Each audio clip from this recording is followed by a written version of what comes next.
Hello, welcome to the replay. Thanks for joining me tonight on tonight's live, which is all about buying property in a hot market. Thanks for joining. I'm Jason Butler and I'm a personal finance expert. And unlike a lot of people you see on social media, I'm actually a professionally qualified financial individual because I'm a chartered financial planner. I'm a chartered fellow of the Chartered Institute for Securities and Investment. And I had a 30-year career as a financial advisor, and I also built my own wealth, and I became financially independent in my late 40s. Don't know all the answers, but I've got a lot of experience. And what I do with these lives is I try and unpack a subject, give you some thoughts and insights, and really just want you to feel a bit more confident with your decisions. If you've got comments, if you've got observations, if you've got thoughts, if you've got a question, chuck it in the box below. Very happy to share that, see that, and answer if there's a question for me.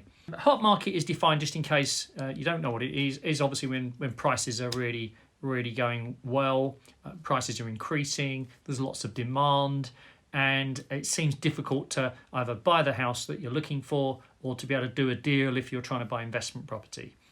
So I've got 5 key things that I want to share with you today, just to give you the insights. So hopefully you feel a bit more confident and capable. And one of the things I want you to take away from this is that sometimes it's okay not to take part in a market, okay? Sometimes if something's too hot for you, if you don't feel comfortable with it, if it's stretching you, if it's pushing you, sometimes that's telling you something, and it's quite okay. The wisdom of crowds says that we're a herd instinct animal. We like to be with other people, we like to do the same things as them. So we follow the instinct. We don't want to be missing out. But sometimes the best thing you can do is miss out. Now, I'm not telling you what's going to happen with property. I'm not going to tell you what's happening with prices. I'm not advising you how you should make your own decisions. But what you want you to do is make an informed decision about things and feel a little bit more confident in that decision, because that's what it's about. And I should just, before I get into the 5 things I want to cover with you, I should just tell you my original property story. My first ever property I bought was in 1989. It was a 1-bedroom flat in southeast London. I was 20 years of age. I paid 62 grand for it. I had a 58 grand mortgage, so that's £4,000 deposit. And it seemed like a lot of money to me. And the moment I moved into that flat, everything went wrong in my life. Literally. I changed my job and ended up, my income dropped to virtually nothing. Interest rates went from, I think, about 8% to 15%. So I went from 350 quid a month to £700 a month, monthly repayment. The property market in the UK just collapsed. And I ended up selling that house 5 years later for £46,000 from memory. And I had to not just pay off, a bit more than the mortgage. I had to pay off a lot. I had to pay off about 16 grand. It was horrendous. And then I had to go and buy another house afterwards. So I'm not saying that's going to happen in the future, but I want you to be aware that property in the long run is a great investment, okay? They're not making land anymore, and people need places to live and people need places to work. But there are times when things get ahead of themselves and you can actually be really hurt by that. Let's just have a look at that. Mariposa, it was stressful. The other thing, it wasn't just stressful. I felt very, very unhappy that I was trapped in a property. And this is why I have a lot of empathy for people who are in these cladding properties that they cannot sell, can't move on. Perhaps they're in a flat now, they want to have a family and they can't move on. Because I felt trapped when I was stuck in that flat and I couldn't sell it for love nor money, and I owed more than it was worth. I just felt like a complete and utter failure. So I want you to realise that property is easy to buy and harder to sell when things turn. Okay, so that's just something to bear in mind, and that scarred me forever. Now, don't get me wrong, I've gone on to buy other properties and do property stuff and stuff. It hasn't put me off, but just bear that in mind, that it's not a one-way ticket, and that when cheap money gets dearer, when the world becomes a bit more difficult, when stimuluses are taken away. In fact, 1988 we had a thing called MIRAS, interest relief at source. Mortgage interest relief at source, MIRAS, which is a special subsidy where you got some of your interest, you got basic rate tax off of it, and they basically got rid of that.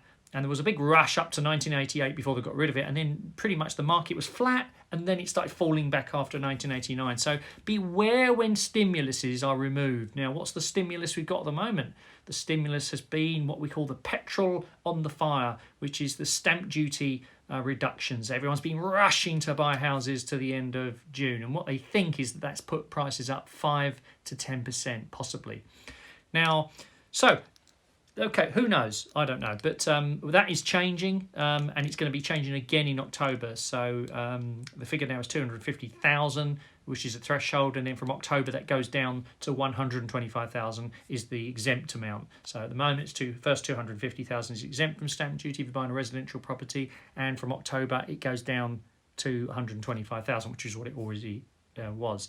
But just bear in mind, first-time buyers, okay, who spend 500,000 or less on a property, and if there's two of you, both have to be first-time buyers, you won't pay any stamp duty at all, and that's from the 1st of July. So if you're a first-time buyer and you don't go and buy one of these Help to Buy scheme properties, which I would recommend that you try and avoid if you can, like the plague, because they're marked up over the top.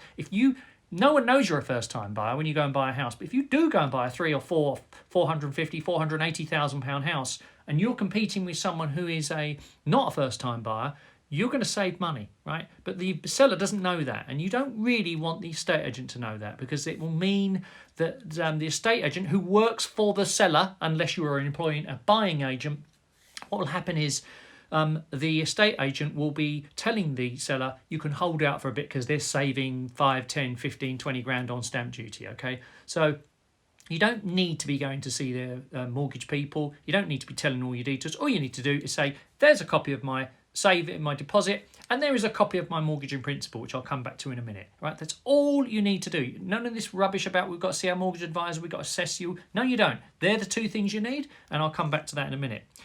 Good. Okay. So, hi, Caroline. Nice to meet you.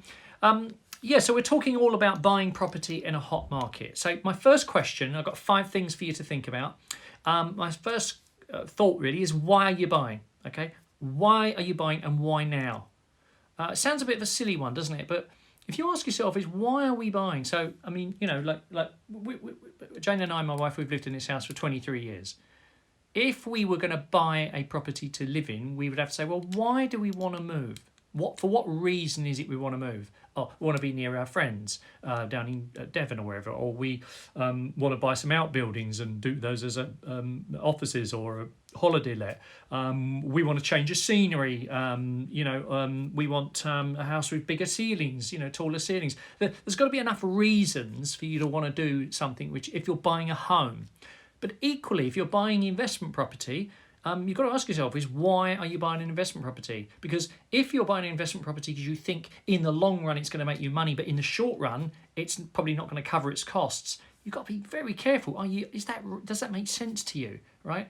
So, and again, if you're thinking, I'm going to buy, there's a great program on TV. I don't know if it's on TV, but you can find it on YouTube. It's called something like Twice the Price, More House for Half the Price or something, and it's got Sarah Beanie, and she basically takes people, she looks at their house and says, well, why are you bothering moving? Why don't you extend this? Why don't you make some changes? Why don't you do this? Why don't you improve it? And it's a silly one, but it's just, there's lots you can do to your home to make it more attractive to you, which is a lot cheaper than moving. You've got permitted building rights now. You can put rooms in lofts. You can add extensions. There's lots you can do with that planning permission. Obviously, you've got to be able to find a builder who can do it, and you've got to be able to afford to pay for the work. But just think that one through. Why are you moving? Why are you thinking about buying investment property? Why are you thinking about buying commercial property? Whatever it is, get the why right, and be your own devil's advocate and say, well, okay, well, what if we weren't to do this? Or what if we were to wait? Or what if we were to, what's the downsides? Be your own devil's advocate. So the why, I think, is important. Now, the second thing I've got for you is, I call it the RUR. Are you ready? Are you ready to buy a property? Whether it's your first property, whether it's changing your home property, whether it's buying investment property, whether it's buying another investment property, are you ready? So that means is, do you know what your budget is? Not what they're asking for or what the banks will lend you, but what your budget is. Your budget means that you still have a life, that you aren't stressing, that you haven't raided all of your emergency savings, that you haven't got yourself loads of credit card debts because you haven't got enough deposit. It means that you're in a fit state, because you know what happens? When I moved into this house in Suffolk in 1998, within 6 months of moving in, the boiler blew up, okay? And I couldn't afford to replace it, and we had to budget basically, but it still cost me about £700. Now, I don't know about you, I didn't really have any money. I didn't know about save emergency funds then when I was 22, 20, no, how old was I? 20, 27, 28. I was a complete train wreck when it comes to all that. But, you know, things go wrong with properties. I know a couple recently bought a property and they ended up doing loads of woodworm to it within a year of moving in. They had to do it.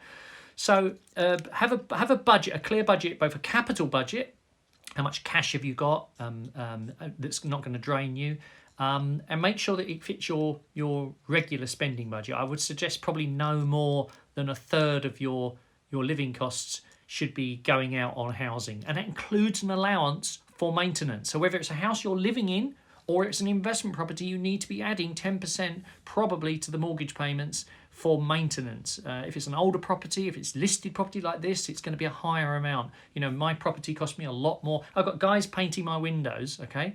Just painting the windows, they are £2,100 for a week's work. I had some guys do some making good my old LED light windows at the front. Just 4 windows and a couple of other bits needed doing. £1,150. I had a guy change the LED lights on them, £2,000. So I'm nearly £6,000 in the hole, and all I've had is a few windows tidied up and painted and a few bits of wood. So now I'm not saying you're going to incur that cost, but I'm saying you must make allowance for these things, whether it's a capital item or if it's ongoing maintenance. And ongoing maintenance is what catches people up, catches them out. Have you got enough deposit? There is no point in borrowing so much that you're in the worst interest rate zone. You know, when I say deposit, could you borrow some or even get some gifted from your parents, your grandparents, your auntie, your uncle? What's wrong with asking? You know, it's better to, you know, as I say, have the family help out than it is to be overextended. They can only say no, can't they? Have you got your mortgage offer in principle, right? So this is so important. Get your mortgage offer in principle. You're not, you know, if you're going to buy a property off of me, let's say you contacted me one day and said, Jay, I love that property you've built wherever it is or refurbished, that lovely 3-bedroom bungalow that you've taken from a complete thing. You've made it all lovely. 350 grand, I'd love it, okay? I say, okay, have you got your deposit? Have you got your mortgage offer in principle? And have you got a lawyer? They're the 3 things I want to know, right? Because you know, and if you haven't got those, it says to me, well, it's just you're just showing me an intention that you'd like to, you're interested in, but you're not really serious. So make sure you're ready. Have you got the deposit? Okay. Have you got enough deposit? Have you got the mortgage offer in principle, which means they will lend you subject to a survey or adequate security, etc. Have you got a lawyer, a conveyancer, a solicitor, whoever's going to do the conveyancing? You could use a conveyancing firm, doesn't have to be a solicitor. But, you know, we use a good solicitors that know what they're doing, that are doing transactions all the time, very smart people. And I wouldn't have a cheap lawyer doing my work because they don't return your phone calls. They're as slow as a tortoise. A good lawyer is worth their weight in gold because they just solve problems and they get things sorted. So you need that dream team of your deposit, your mortgage offer in principle, and your lawyer. And to get a good mortgage offer in principle, you either need to have a squeaky clean 999 credit rating, like me, and I'm not just saying it to brag, I'm just saying that is it, okay? So I can have the choice of anything out there, but I've got a good background, I know what I'm doing, I've got a high score. Or if your circumstances are a little bit difficult, a bit different, you might be self-employed, your partner might be self-employed, your partner might have just started a new job, you might have only just had a promotion. It could be all sorts of things. You might have variable income. There could be a whole host of issues in your background that means you don't fit the computer, in which case you need a really good mortgage broker.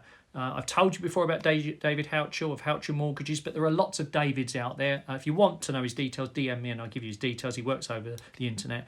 But a good mortgage broker can really make sure that they get you presented properly and get you good deals where you don't fit what I call the squeaky clean model, and not many people do. And if you've got an existing property, have you sold it? Right? Is it even on the market?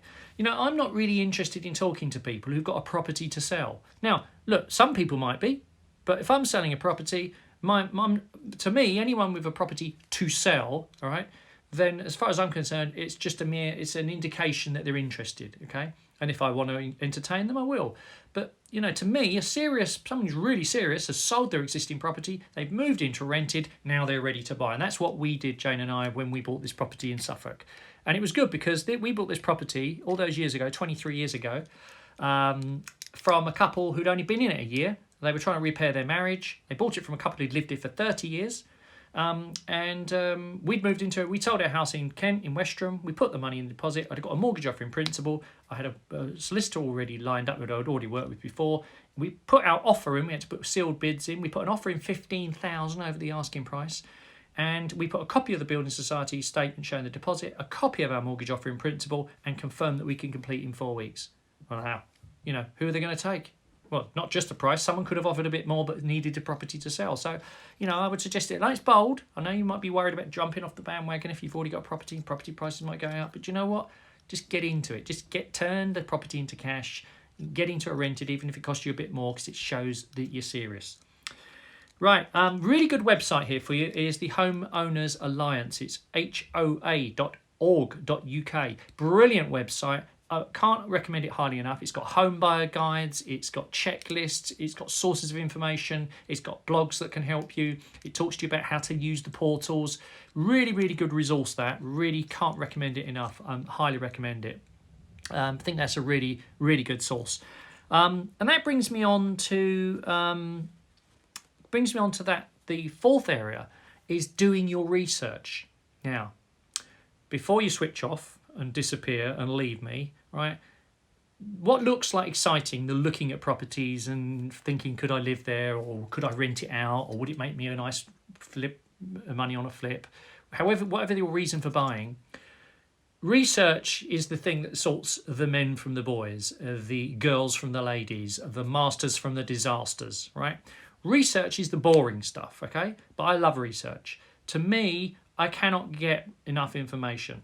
So what do we mean by research? Well, research is, we want to see not just what things are being asked, people are asking for things, we want to also look at what things have sold for. Now, if you know how to use the portals, you can easily find out what properties have sold for in those streets. But what people don't realise is you can get much more up-to-date property sold values much more quicker than the portals from Land Registry itself. So you go to Land Registry, price sold, and you can search by street, by postcode, by area, and the Land Registry is the most up-to-date source of the value that a property was sold for. Not when people are aware of that, because the portals are always a little bit behind. And when we had the pandemic last year, their historic prices sold were well out of date, and also Land Registry weren't giving the information over. So go to Land Registry if you want the most up-to-date price sold in a street. And let me explain why that's important.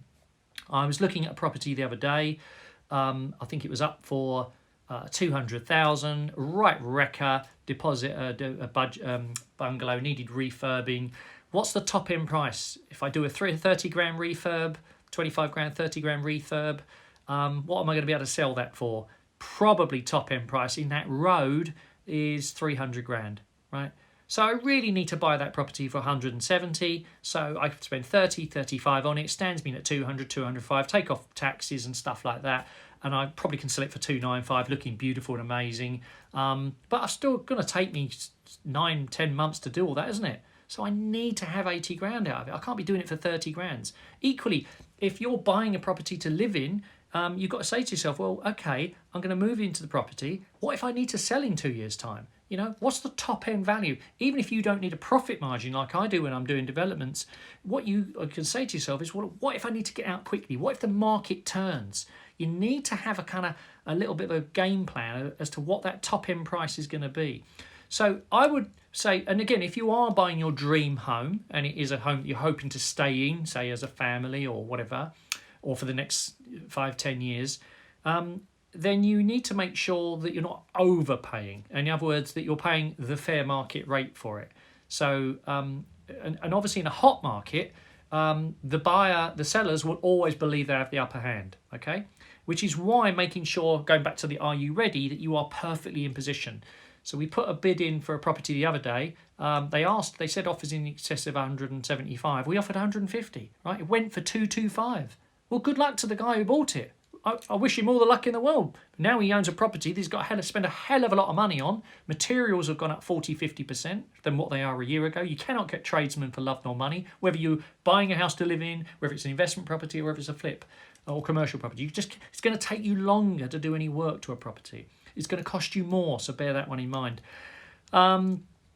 So yeah, research. So portals. Now, just one thing here on portals. It's great to find out prices that properties are sold on, but again, go to Land Registry for the more up-to-date stuff. But what a lot of people don't know is that quite a lot of agents are part of the On the Market syndicate. So this is a portal that a lot of agents decided to put together as a counterbalance to Zoopla and Rightmove, who are the main portals.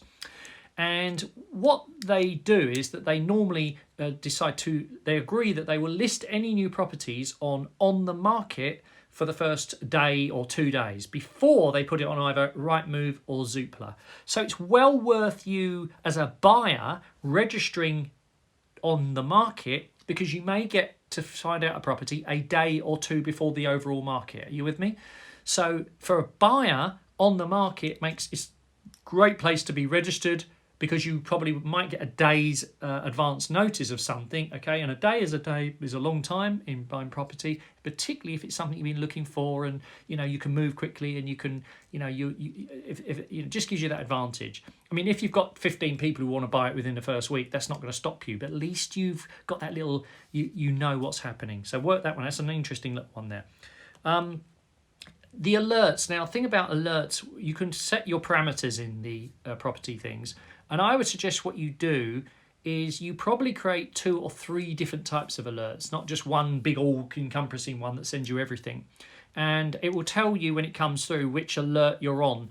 So I have 3 types of alerts that I'm looking for, 3 types of properties that I'm interested in, and I'm waiting for those. But so I know that one will come through with bungalows. Okay, I know one's going to come through with semi-detached, and I know one's going to come through with detached with outbuildings. So I know straight away I'm not mixing up the deals as they're coming through. Now, if you're only looking for one kind of property in one certain area, I would suggest to you, yes, be very specific on the property you're looking for on the filter, but widen the scope to a little bit beyond the place you're looking for, because it might be that a 15-minute drive from where you thought you were going to live could get you a nice little thing, something a bit out of the way. Friends of ours have just bought a beautiful house off a road that I didn't even know existed. Okay, the road, little cart track, and they've got this beautiful detached house, no neighbours around them. You can have parties and music. We were there the other day, very late, great fun, but beautiful, next to vineyards. And I think they paid at the beginning of this year 425 for it. Not a lot. I mean, it's amazing. I mean, I couldn't believe it. But again, off the beaten track, most people don't know about it, even if it's listed. Where the hell was that? So yeah, look at that one there. The other thing is also to be very careful. The portals have a facility where you can put in lots of criteria about what you can afford, and it will then go and find those properties and show you them on a map and show them on a list. So that's well worth looking at. And the other thing to bear in mind is also it's well worth talking to and going to see local agents. Actually, just go in. I don't just mean that on a Saturday morning, but just basically make them your new best friend. And particularly in the areas you're looking at. And if you make it really clear that you are serious, that you are credible about buying, that you're all organised, either your property is on the market or you've got an offer or you've just sold it or whatever it is, and even if you haven't sold yet, make it clear that you've got savings, that you're credit worthy, and that you are going to sell your property. They're incredibly nice people generally, and they need to keep people in their Rolodex, and they need to you've got to basically bug them and make sure that they ring you first. And that when you are talking about a property, they know that you're not going to mess people around, that you know what you want. Make it really clear. And even if you're very specific and there's only about 8 properties, in every 3 years that come on the market like that, they'll remember you. You paint a picture for the agent, but you've got to bug them. You've got to bug them like an intensity. So the research is the boring bit, all right? But that brings me on to the other bit, which is, I call it being really patient but picky. Patient but picky, because there's no rush in any of this. Forget stamp duties, headlines and all that. That's an illusion. There's no point in saving stamp duty to then overpay 15 grand. And I do think there is going to be a slight easing back because stamp duty holiday thing has sort of changed. We've still got something to October on 250. But first-time buyers have got an advantage in this 250 to 500,000 pounds purchase range. But the seller doesn't know you're a first-time buyer, okay, if you don't tell them. All you've got to say is, I don't have anything to sell, okay? Really important point, that the agent doesn't know you're a first-time buyer. Just give them your evidence that you can buy and just say, I've got nothing to sell. They don't need to know, do they? Don't need to know if you've sold a house or whatever. It's got nothing to do with them. But if they know, they will... it's all right, Tamsin, don't worry. We've kept all the best till late, don't worry. But basically what we do know is that if you haven't got anything to sell, whether you're a first-time buyer or not, you are much more attractive than someone who's got something to sell. A friend of mine, she was trying to buy a house. And the lady was buying her house, and they were doing a house swap. The lady had a house that was twice the size of my friend's house, and my friend was buying her house, and they couldn't get the guy out she used to live with in the house, and they had to get a court order in the end to get him out. But that went on for months. Now that's a different situation, but can you imagine if you were in a chain and one of the people became belligerent and didn't want to accept the relationship was over? So that's a nightmare. So so the thing about picky is basically you're going to say no to most things that you look at. You're going to make quite a lot of bids, of stuff that you like. You be prepared for no. Be prepared for no. That's not enough. And one of I'm not going to talk about negotiating today because I've done that before. I can always do it again if you're interested. But just treat this is my final thing is about being patient. Be prepared for a lot of failure. But the final thing is to treat buying your next property as a part-time job. How much would you get paid for spending 10 hours a week doing a part-time job? Let's be charitable and say you've got a real skill that gets 30 quid an hour, right? 300 quid. Well, how much if you put the right time in and it took you several months, how much would you save, or how much would you make, or how much peace would you get, or how much improvement to your personal life would you get if you bought the right property at the right price? So I think you need to treat buying anything, particularly property, as a part-time job. And take it seriously. Don't fall in love with the first thing you see. Don't get exasperated because someone's bid more than you. There'll be more. Look, it's like a relationship, right? You fall out with the love of your life or the person you think you're going to spend the rest of your life with, and then that breaks up. They leave you, and they say you're not the person for them. And then you think, God, my life's not. I remember when I was about 19. I thought my world had come to an end. Girl said to me, "Look, you're out," and I was just felt such a victim and so sorry for myself. But you know what? Funny thing was, life moves on. plenty of fish in the sea, whether it's relationships or whether it's property. But we're talking about property tonight, and the point here is that there will always be another opportunity, okay? But once you say yes to a property and you own it, you then have to say no to everything else. The beauty of not actually having bought a property or not having done a deal yet is you can say yes to anything, right? So I don't know what the future holds for prices. I've got no idea. What I do know is property prices are relatively high. We've had some stimulus that's gradually being withdrawn. We're having some people come off the furlough situation now. That's unwinding, so that the people that perhaps didn't want to go and do work, etc. They're or didn't want to change jobs or whatever. That's changing. Who knows? We still don't know what the fallout's going to be for holidays and holiday companies and all those associated businesses. I would say this: if you were asking me, should you buy right now? I'd say, look, if you need somewhere to live and you want to stay there for 5 to 10 years, I would say now's as good a time as any to buy, right? That's my honest opinion. If you want the comfort of knowing you own a place and you're going to stay there for 5 years or more, there's a good chance you are, and you can afford it, and you've got the deposit, and you're not going to empty your deposit, your emergency fund, and you're prepared to put plenty of time into looking at property, and do the research and make sure you are ready to buy, that you've got your deposit, you've got your mortgage offer in principle, and that you really are clear what you want. And more importantly, you're also clear not just what you want, but what you don't want. So I wouldn't tolerate living on a main road. I wouldn't tolerate on living in a city. I wouldn't tolerate on living anywhere where I was overlooked. I just would not tolerate anywhere that didn't have decent doctor's surgery. I wouldn't tolerate anywhere where I couldn't get a decent meal out within 10 minutes. There's lots of things I wouldn't tolerate, and there's also lots of things I do want. So knowing what you do want and knowing what you don't want are very important. But what I say is, and I said this to a girl who worked for me years ago, she wrote a list. She was single for a long time, and this is a good analogy.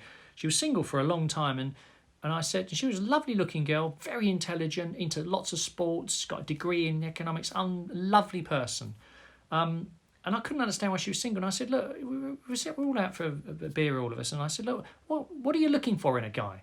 Well, she went through this list, and it must have had about 30 things. And I don't think there was a man alive who would have met all those criteria. I said, look, what you've got to do is, it's great to have high expectations. And this is the same with property. It's great to have your ideal. But the problem with an ideal is it's not really attainable, okay? It's great to aim high. It's great to have standards. It's great to be clear. But you've also got to be reasonably pragmatic that probably the ideal doesn't exist, okay? Oh, possibly it does. But in the real world, we do have to make compromises, but we have to decide what we're prepared to compromise on.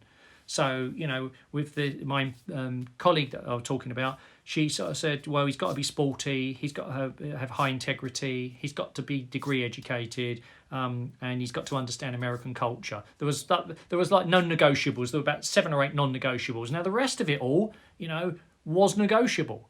So, again, knowing what your must-haves are when you're buying property, particularly in a hot market, knowing what you can afford, and not just what you can afford, what you want to afford, not what the bank's going to tell you, getting your research done so you know the truth, you know as much as the agent, right? Because this is your part-time job now, buying a property, and not getting overwhelmed by it, right? See it as a game. See it as a game as, I'm going to find a property. And look, remember, you're going to be bidding often on nice properties.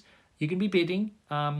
You're not going to be paying asking price for anything, okay? Because that's not you, is it? You don't pay asking price. Well, not unless you absolutely have to, okay? Or the asking price is somehow wrong, okay? In which case you will pay asking price. But the reality is, you're not going to be able to nick anything, but you are going to be you're going to be a good purchaser. So hopefully that helps you.